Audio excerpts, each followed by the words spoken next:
The Eagles just fell apart early in the game again. This is their first possession of the game, and they're turning it over. You got to secure the football right there. The linebackers did a great job. By the way, not pictured Sean Lee. He played as good as the other kids. And then that would lead to this creative offensive play calling and an early touchdown. It is. I love it. You're running a dive option here. You got the numbers in your favor. It's a great play call. And then next possession for the Eagles. Again, this is a huge game. You can't start this way. DeMarcus Lawrence was a monster. Hey, he heard you loud and clear, Doug Peterson. He was ready to kill you, and he did. And that would lead to this. Ezekiel Elliott taking it in. So the Cowboys, before you can blink, have a 14-0 lead off 2 turnovers. And then the story continues. Wentz there. Yeah, that's just, hey, those things happen every once on a blue moon, but it's just the kind of day it was for Philly. They happen on nights when you get blown out like this, and Dak Prescott turns it into a score. He had a big night. Zeke was great. Amari Cooper was great. Cowboys avert what would have been their 4th straight loss with a statement win. And so, Rex, here we go. The trivia question is for you. They didn't lose a 4th straight game. Only one team has ever lost 4 straight games during a regular season and gone on to win the Super Bowl that year. Do you have a guess? I do have a guess. I'm going to say, look, we went 5 straight games without scoring an offensive touchdown. The 2000 Ravens, that's going to be my guess. See, this is hilarious. You were on the staff. You're not the answer. No, that's not right. It's the 2011 Giants. Hey, there's been a few things. No way. Is that right? It's the Giants. They lost 4 straight from week 10 to week 13 and wound up winning the Super Bowl. See, our defense still found a way to win the game. Your defense lost 3 straight, did not lose 4 straight. Hembo says thank you for playing. L.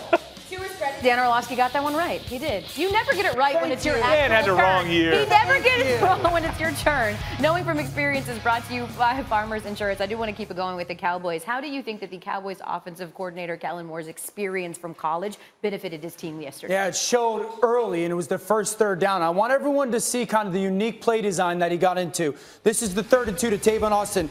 And I want to break it down play by play. So if this was just a zone read, right, where Tavon Austin, pretend Tavon Austin is not part of this picture. Okay. If this was just our zone read and you had Tony Pollard going there, what would be bad about this play is this defensive end could then take away Tony Pollard if he gave it to him, and the play would be dead. And then if Dak kept it, well, Rodney McLeod would be right there and the play would be dead. Well, all right, well, imagine if we, again, Tavon Austin is not part of this picture, and instead of going zone read, we went with just the speed option. It's just Pollard and Dak Prescott. And what would happen again is that defensive end would take away Dak Prescott, and then Rodney McLeod would be right there to take away Pollard as a pitch guy. Now, what Kellen Moore did, which what we see some stuff in college, is pay attention to Tavon Austin right here and the motion he brings, and watch the impact it has on Orlando Scandrick, the guy who has him in man-to-man. Wherever Austin goes, he has to go, okay? And so now what they've done is given Dak a triple option. You gave him a give key. If you're going to give it to Pollard or not. That defensive end crashes, okay, that is my give key. I'm not giving it to him. Now you've given him a pitch key. Or Rodney McLeod's right there. He's your pitch key. If he takes you, Dak, you're going to pitch the ball to a triple option guy. So he takes Dak, and Dak pitches it. Now watch the space. Because of that motion, remember I told you, watch that motion pre-snap, what it did for Tavon Austin, and the space that it has created. Orlando Scandrick has Tavon Austin in man-to-man. And in the triple option offense, it's about getting angles and space. The space that was created because of that motion pre-snap, you gave Dak a give key, you gave him a pitch key, but then you gave your pitch 15 yards of space against the man-to-man defender. We see that play all the time in college football. Very rarely, if ever, have we seen it in the NFL. Awesome job by Kellen Moore. Okay. Well, we'll see if they can continue the momentum, because it was an offense that looked really good to start the season. Come on, we're a high on Monday morning, and now here we are back at wondering if they have figured this out right at the ship. I seem to think they have, Greeny.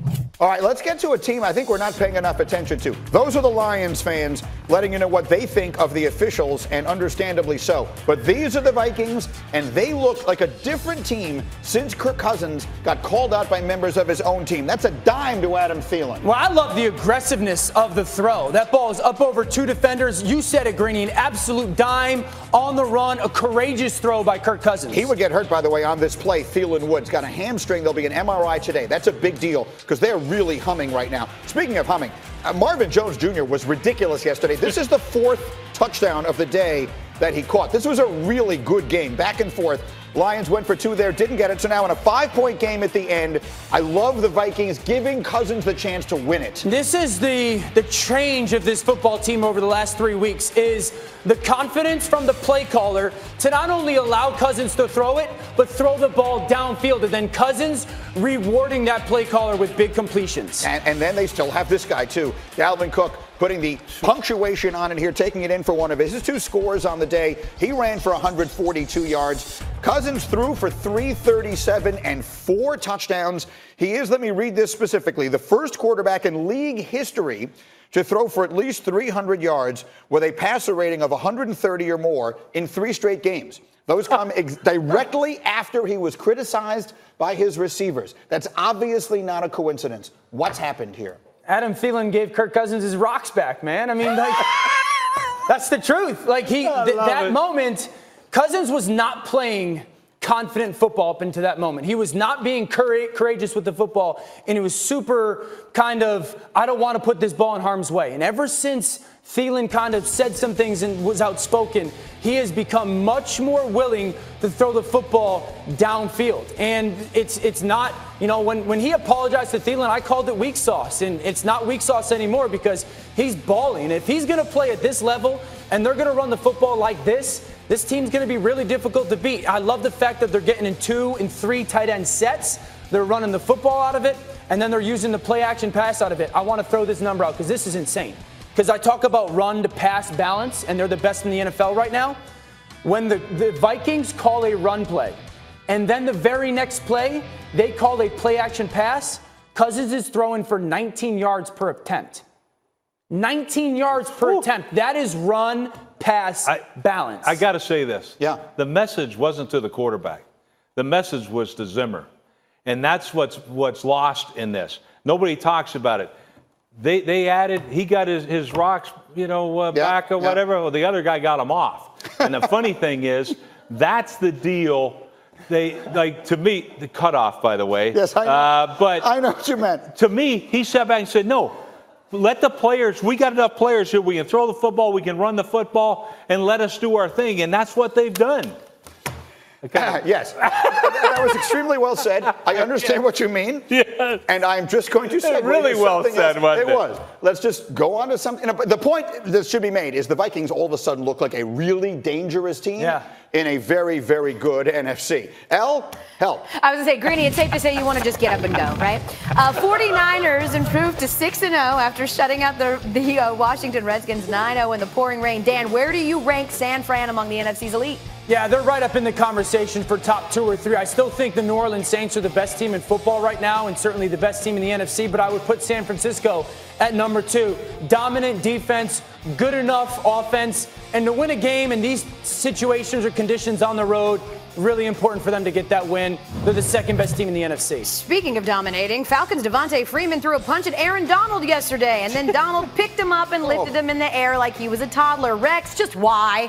No, why? Are you kidding me? Now, when you get your feet lifted off the ground, that's when not only do you say, hey, listen, where's my buddies at? Run away. Don't do that. Nice punch. It doesn't quite get there. And then you get lifted off the ground, run away. Don't even go to the locker room, run out of the stadium in case he comes and sees you.